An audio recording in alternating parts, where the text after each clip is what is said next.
आप सभा को संबोधित करें।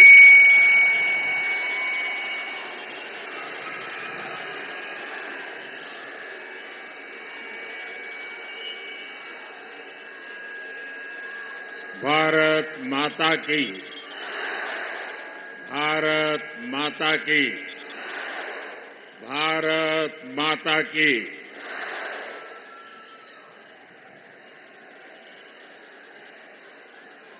बेळगावी ಮತ್ತು ಚಿಕ್ಕೋಡಿ ಯಾ ಸೋದರ ಸೋದರಿಯರಿಗೆ ನನ್ನ ನಮಸ್ಕಾರಗಳು।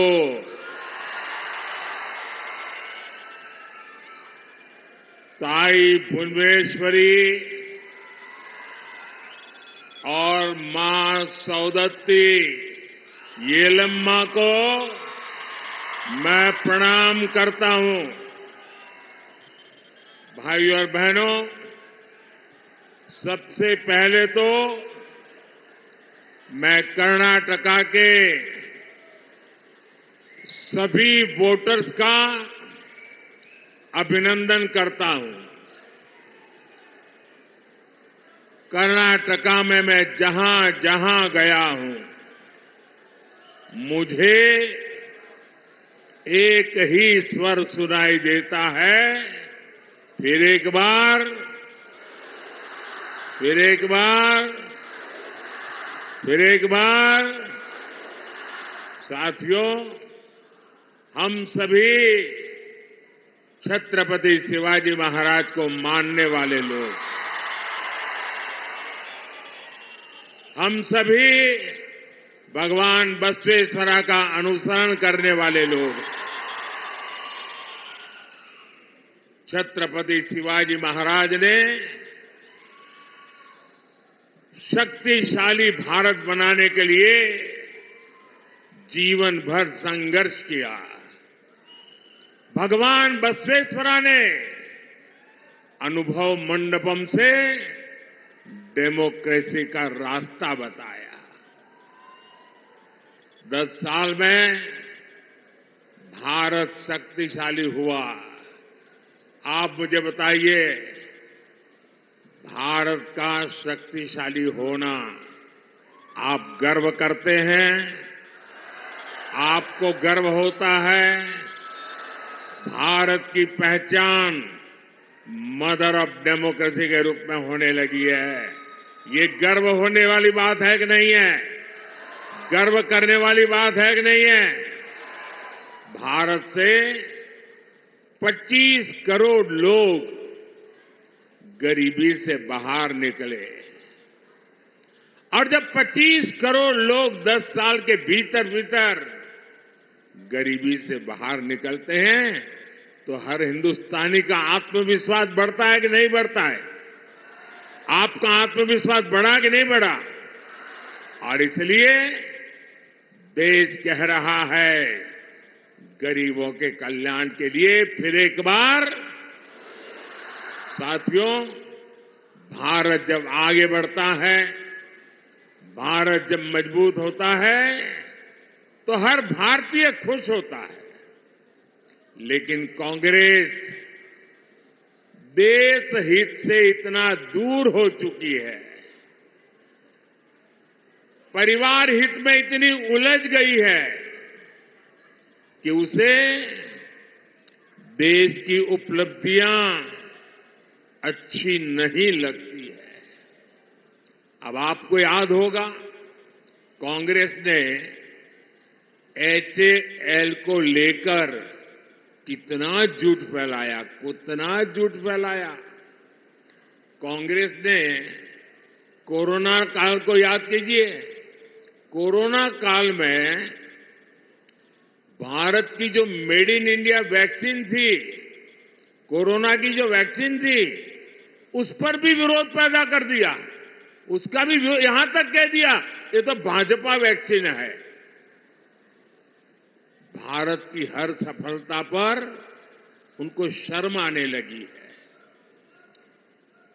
और जैसे उनको भारत के वैक्सीन पे भरोसा नहीं, लोगों को उलझन में डालने की कोशिश की, उन्होंने ईवीएम के बहाने पूरी दुनिया में भारत की डेमोक्रेसी को बदनाम करने की कोशिश की। अभी 2 दिन पहले ही सुप्रीम कोर्ट ने ये कांग्रेस वालों को और उनकी पूरी टोली को ऐसा करारा तमाचा मारा है, ऐसा करारा तमाचा मारा है।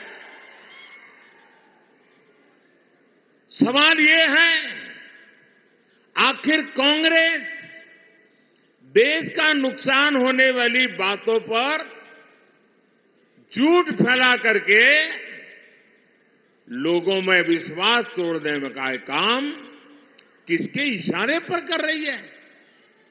कांग्रेस के नेताओं ने ईवीएम पर तो झूठ बोला है और देश का हर नागरिक कहता है कितने महत्वपूर्ण विषय पर झूठ बोल करके आपने देश के लोकतंत्र को बर्बाद करने का षड्यंत्र किया है। आपको देश की माफी मांगनी चाहिए। साथियों, पिछले 10 वर्षों में बीजेपी एनडीए सरकार ने देश के नागरिकों की ईज ऑफ लिविंग के लिए बहुत काम किया है। इसका एक बड़ा उदाहरण है भारतीय न्याय संहिता। ये कांग्रेस वाले मानसिक रूप से अंग्रेजों की गुलामी में ही जी रहे थे, वो इससे बाहर ही नहीं आ पा रहे थे। वो तिरंगा झंडा फहरा करके तो आजादी की बात करते थे, लेकिन हर कानून व्यवस्था में मन से अंग्रेजी की गुलामी को जी रहे थे। गुलामी के कालखंड से प्रेरित इतना पुराना आजादी के पहले का कानून, क्रिमिनल जस्टिस सिस्टम का हटाना, भारतीय जनता पार्टी की सरकार ने उसको हटा दिया। अब भारत में न्याय संहिता में दंड को नहीं बल्कि नागरिकों को न्याय मिलने को प्राथमिकता दी गई है। इसमें आतंकवाद से जुड़े कानूनों को भी और सख्त किया गया है। दूसरों पर अत्याचार से जुड़े कानूनों को कड़ा बनाया गया है। भारतीय साक्ष्य अधिनियम में इलेक्ट्रॉनिक एविडेंस को लेकर नया प्रावधान किए गए हैं। 1 जुलाई से लागू होने के बाद ये संहिता देश के हर नागरिक को बहुत मदद करने वाली है। लेकिन साथियों, जब से कर्नाटका में कांग्रेस सरकार आई है, तब से पूरे स्टेट में लॉ एंड ऑर्डर की स्थिति बहुत खराब है कि नहीं? खराब है कि नहीं? हालत बद से बदतर हो रहा है कि नहीं हो रहा है? यहां बेलगावी में एक आदिवासी बहन के साथ जो कुछ हुआ, चिक्कोड़ी में जैन मुनि महाराज साहब के साथ जो हुआ, वो शर्मसार करने वाला है कि नहीं है? पीड़ा करने वाला है कि नहीं है? कर्नाटक की प्रतिष्ठा को धूल में मिलाने वाला है कि नहीं है? और देखिए उनकी हिम्मत।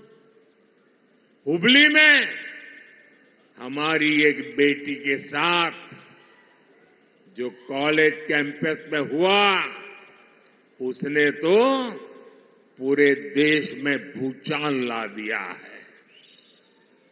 उस बेटी का परिवार एक्शन की मांग करता रहा, लेकिन कांग्रेस की सरकार तुष्टीकरण का दबाव उसी को प्राथमिकता देती है।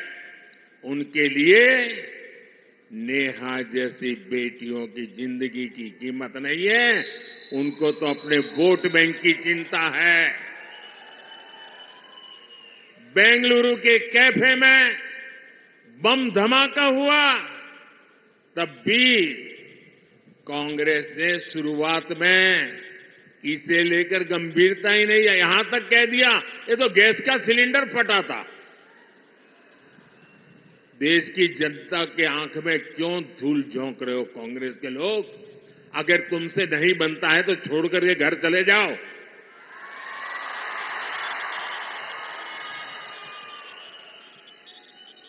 यही वही कांग्रेस के जो है जिसने वोट के लिए पीएफआई, जो आतंकवाद को पनाह देने वाला देश विरोधी संगठन, जिस पर मोदी सरकार ने प्रतिबंध लगा दिया है, ऐसे पीएफआई आतंकी संगठन का चुनाव में मदद करने के लिए, उनकी मदद लेने के लिए, वायनाड में एक सीट जीतने के लिए आप उसको सरेंडर कर रहे हो, उनके कारनामों का बचाव कर रहे हो। लेकिन भाजपा सरकार ने देश और समाज विरोधी पीएफआई को बंद किया है, उससे बड़े बड़े खैरखा जेलों में सड़ रहे हैं। भाइयों साथियों, कांग्रेस ने हमारे इतिहास को, हमारी आजादी की लड़ाई को भी वोट बैंक के नजरिए से, तुष्टीकरण के नजरिए से ही लिखवाया है। और आज भी ये कांग्रेस के शहजादे उसी पाप को आगे बढ़ा रहे हैं। आपने कांग्रेस के शहजादे का एक ताजा बयान जरूर सुना होगा। ये शहजादे का कहना है कि भारत के राजा, भारत के महाराजा ये अत्याचारी थे, ये गरीबों की जमीन छीन लेते थे, जब मर्जी पड़े तब उनका सब हड़प कर लेते थे। कांग्रेस के शहजादे ने छत्रपति शिवाजी महाराज, कित्तूर की रानी चिन्नम्मा जैसे महान व्यक्तित्व का अपमान किया है।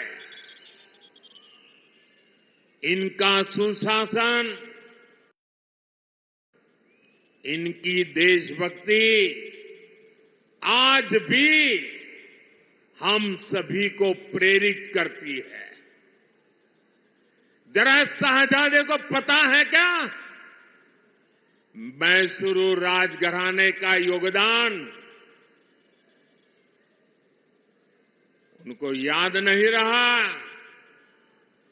मैसूरू राजघराने को आज पूरा देश गर्व के साथ देखता है कि नहीं देखता है।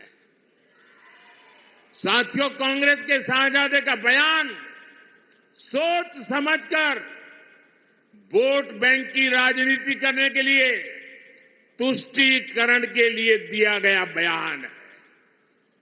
याद रखिए, शाहजादे ने राजा महाराजा को बुरा भला कह दिया, उनकी तो आलोचना कर दी, लेकिन भारत के इतिहास में जो अत्याचार नवाबों ने किए, निजामों ने किए, सुल्तानों ने किए, बादशाहों ने किए, उसकी बात पर तो शाहजादे के मुंह पर ताला लग जाता है, बोलती बंद हो जाती है और राजा महाराजाओं को गालियां दे रहे हो,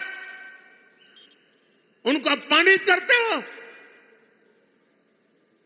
कांग्रेस को औरंगजेब के अत्याचार याद नहीं आते, जिसने हमारे सैकड़ों मंदिरों को तोड़ा, अपवित्र किया। कांग्रेस तो औरंगजेब का गुणगान करने वाली पार्टियों के साथ खुशी से गठबंधन करती है। इनको वो लोग याद नहीं आते जिन्होंने देश भर में हमारे तीर्थों को तहस नहस किया, लूटपाट की, हत्याएं की, गौ हत्याएं की, इनको वो नवाब याद नहीं आए जिन्होंने भारत के विभाजन में बहुत बड़ी भूमिका निभाई। कोई कल्पना कर सकता है क्या बनारस के राजा के बिना बनारस हिंदू विश्वविद्यालय की स्थापना संभव हो सकती थी? क्या महारानी अहल्याबाई होलकर ने मंदिरों का पुनर्निर्माण कराकर हमारे आस्था स्थलों की रक्षा की या नहीं की? मैं गुजरात से आता हूं, मेरा गांव गायकवाड़ी स्टेट में पड़ता है। ये बड़ौदा महाराजा थे जिन्होंने बाबा साहब आम्बेडकर की प्रतिभा को पहचाना था, उनको बड़ौदा बुलाया, उनकी शक्ति को पहचाना और बाबा साहब आम्बेडकर को विदेश पढ़ने के लिए भेजने का काम गायकवाड़ महाराजा ने किया था। ये कांग्रेस के शाहजादे को इन राजा महाराजाओं का योगदान याद नहीं आता है, लेकिन वोट बैंक की राजनीति के लिए वे राजा महाराजाओं के खिलाफ बोलने की हिम्मत करते हैं, नवाबों के खिलाफ, बादशाहों के खिलाफ, सुल्तानों के खिलाफ एक शब्द बोलने की उनमें ताकत नहीं है।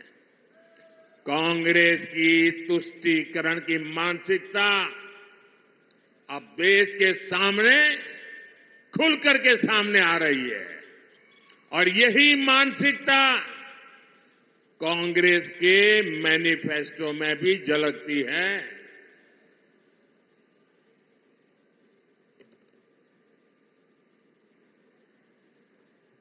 साथियों,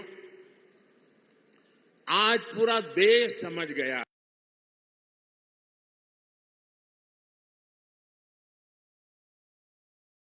है कि जहां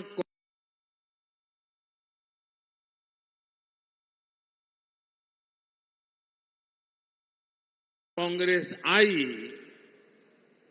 वहां से विकास का पलायन गया, विकास का पलायन शुरू हो जाता है।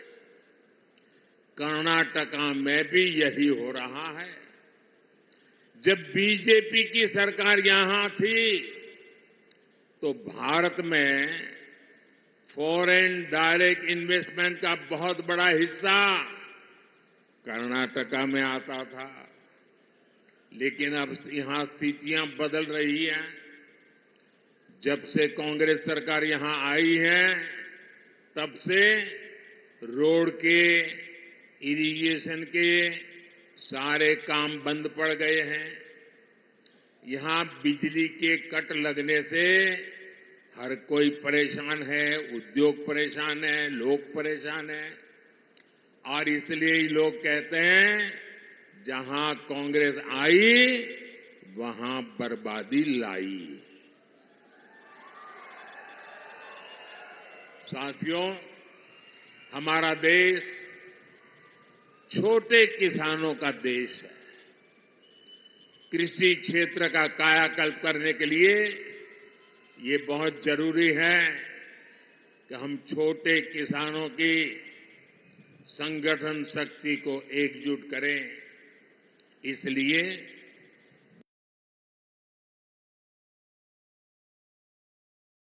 बीजेपी एनडीए सरकार एफपीओज, सेल्फ हेल्प ग्रुप और कोऑपरेटिव तीनों पर बल दे रहा है। बीजेपी सरकार में देश भर में 8,000 नए किसान उत्पादक संघ बने हैं, एफपीओज बने हैं।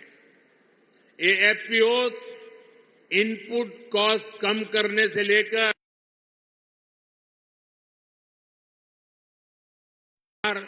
शुगर कोऑपरेटिव्स को भी बढ़ावा दे रही है। बीजेपी सरकार ने पेट्रोल में इथेनॉल ब्लेंडिंग को बढ़ाकर गन्ना किसानों की बहुत बड़ी मुश्किल आसान की है।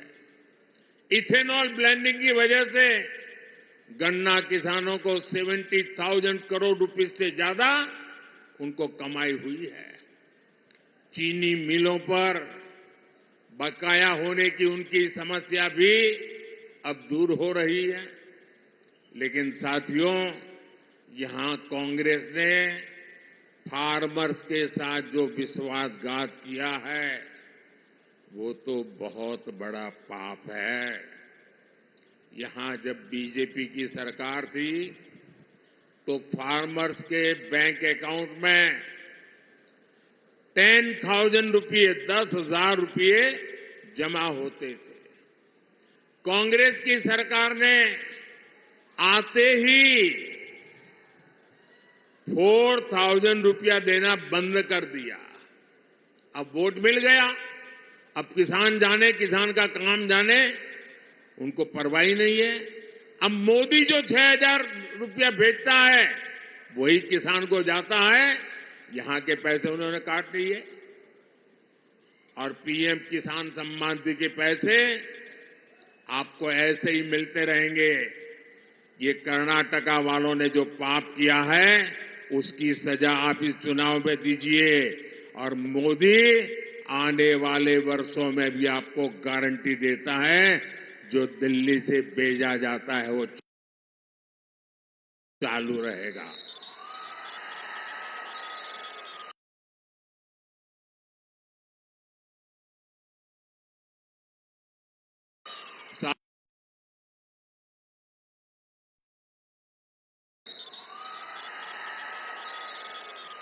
साथियों, आपका ये सेवक गांव, किसान, नौजवान, नारी शक्ति को सशक्त करके आपकी संपत्ति बढ़ाने में जुटा है। लेकिन कांग्रेस क्या कर रही है? कांग्रेस के शहजादे आजकल घोषणा कर रहे हैं, और भाई बहन दोनों कर रहे हैं, कि वो चुनाव अगर जीत गए तो पूरे देश का एक्सरे करेंगे,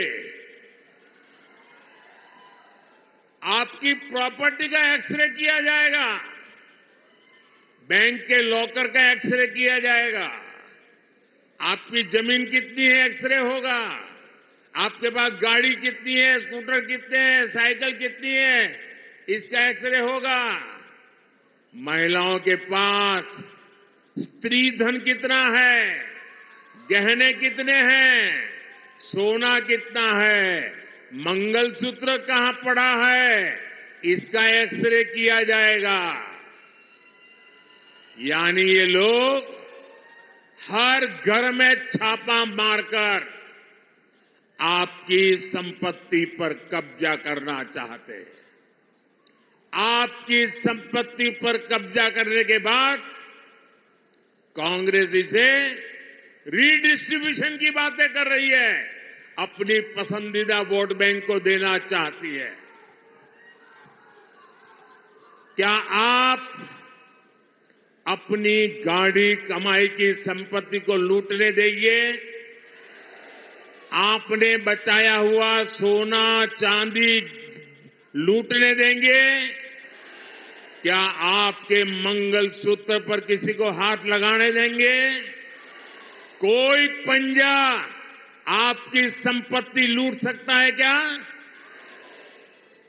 मैं कांग्रेस को अलर्ट करना चाहता हूं, ये मंसूबे छोड़ दीजिए जब तक मोदी जिंदा है।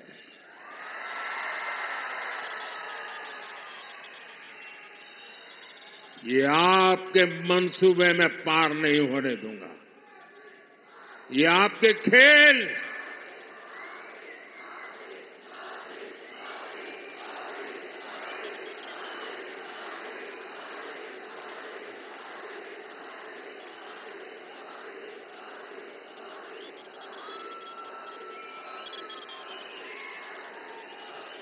साथियों,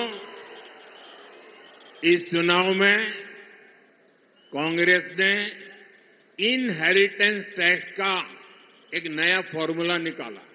ये बड़ा भयंकर है, आपकी नींद उड़ जाएगी। उन्होंने क्या कहा है कि दिल्ली में उनकी सरकार बनेगी तो ऐसा कानून लाएंगे कि आप जो अपने बच्चों के लिए बचाते हैं, आपने मेहनत करके कमाया, खुद ने खर्चा नहीं की, मौज नहीं किया, थोड़ा पैसा जमा किया और मन में रहता है कि मरने के बाद बच्चों को कुछ दे करके जाऊं, छोटा सा घर दे करके जाऊं, कुछ पैसे दे करके जाऊं, ताकि बच्चों को मेरे मरने के बाद किसी के पास जाना न पड़े। हर माँ बाप ऐसा चाहता है कि नहीं चाहता है? हर माँ बाप अपने बच्चों को कुछ न कुछ देना चाहता है कि नहीं देना चाहता? और इसलिए हर माँ बाप कुछ बचत करके रखता है कि नहीं रखता है? अब ये कांग्रेस वाले कहते हैं आपने जो बचाया है, अगर आप अपने बच्चों को अब नहीं दे सकते हैं, आपने जो बचाया है अगर बच्चों को देना है तो 55%, 55% उस पर टैक्स लेकर के सरकार वो छीन लेगी। मतलब 2 मकान है तो एक कांग्रेस की सरकार की जेब में और दूसरे से अपने 2 बच्चों को बांट के दो। अपनी वोट बैंक को बांटने के लिए ये आपकी संपत्ति पर डाका डालना चाहते हैं, क्योंकि उन्होंने घोषणा की है कि इस देश की संपत्ति पर पहला अधिकार किसका है? उनकी वोट बैंक का है। ये डॉक्टर मनमोहन सिंह जी भी कह चुके हैं। मैं कर्नाटका के सभी लोगों से पूछना चाहता हूं, मैं आपके माध्यम से देशवासियों को पूछ रहा हूं, क्या आप ऐसा होने देंगे? ऐसा कानून लाने वालों को आने देंगे? ऐसी सोच वाली कांग्रेस को सजा देंगे? इस चुनाव में हर बूथ में उनको चुन चुन कर साफ करेंगे? भाइयों और बहनों, बीजेपी कित्तूर रानी चेन्नम्मा से प्रेरणा लेती है। इसलिए एनडीए सरकार ने सेना के हर मोर्चों को महिलाओं के लिए खोल दिए हैं। बेलगांव में तो संगोली रायन्ना सैनिक स्कूल भी बना है। हमारी बेटियां भी अब सैनिक स्कूलों में पढ़ पा रही है। बीजेपी सरकार की नीतियों की वजह से सेंट्रल पुलिस फोर्सेज में महिलाओं की संख्या अब 2 गुनी से भी अधिक हो चुकी है। साथियों, आपका सपना ही मोदी का संकल्प है।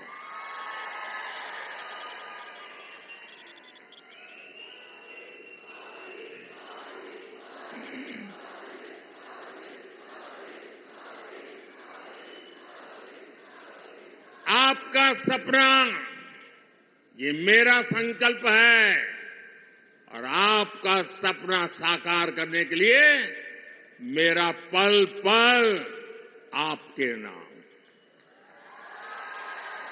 मेरा पल पल देश के नाम। 24/7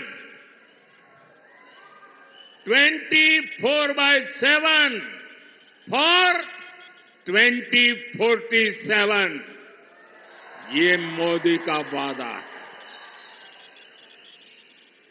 और इसलिए हमारे भाइयों बहनों, इस चुनाव में दिल्ली में मुझे कर्नाटका से मजबूत समर्थन की जरूरत है। मैं आज आपके पास कुछ मांगने के लिए आया हूं। मैं आपसे आशीर्वाद मांगने के लिए आया हूं। और इसलिए इस चुनाव में बेलगावी से हमारे बहुत पुराने साथी जगदीश शेट्टर जी को और चिकोड़ी से हमारे अन्ना साहेब शंकर जोले जी को ज्यादा से ज्यादा वोट दीजिए। और आप जब इनके लिए कमल के निशान पर बटन दबाएंगे ना,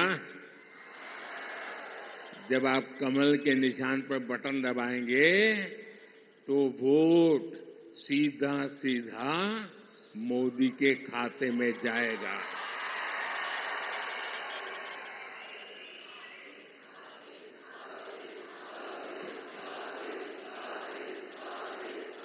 तो मोदी को मजबूत बनाएंगे, मोदी को मजबूत बनाएंगे, मोदी को मजबूत बनाने के लिए घर घर जाएंगे, मोदी को मजबूत बनाने के लिए ज्यादा से ज्यादा मतदान करवाएंगे, सुबह 10 बजे के पहले ज्यादा से ज्यादा मतदान करेंगे।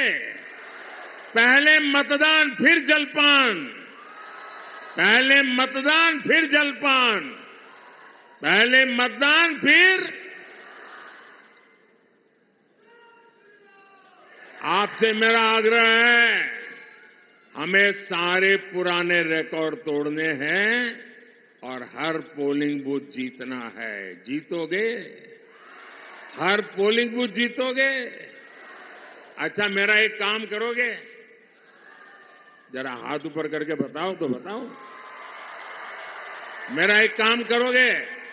ये मेरा पर्सनल काम है, करेंगे? ये चुनाव वाला काम नहीं है, करेंगे? पक्का करेंगे? एक काम करना, घर घर जाइएगा और हर घर में जाके कहिएगा कि मोदी जी आए थे, मोदी जी ने आपको नमस्कार भेजा है। मेरा नमस्कार पहुंचा देंगे? जब मेरा नमस्कार आप पहुंचाएंगे ना, तो हर परिवार मुझे आशीर्वाद देगा और हर परिवार का आशीर्वाद मेरे लिए एक नई ऊर्जा बन जाता है। और जब नई ऊर्जा बन जाता है तो मैं पूरी शक्ति के साथ आपके सपनों को साकार करने के लिए अपनी जिंदगी खपा देता हूं। और इसलिए मुझे आपके आशीर्वाद चाहिए। मेरे साथ बोलिए, भारत माता की, भारत माता की, भारत माता की। बहुत बहुत धन्यवाद।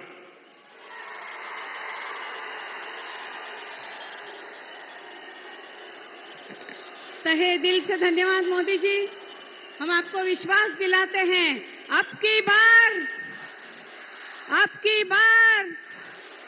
भारत माता की। मैं आमंत्रित करती हूँ गीता सुतार जी से कि वह आभार प्रदर्शन करें।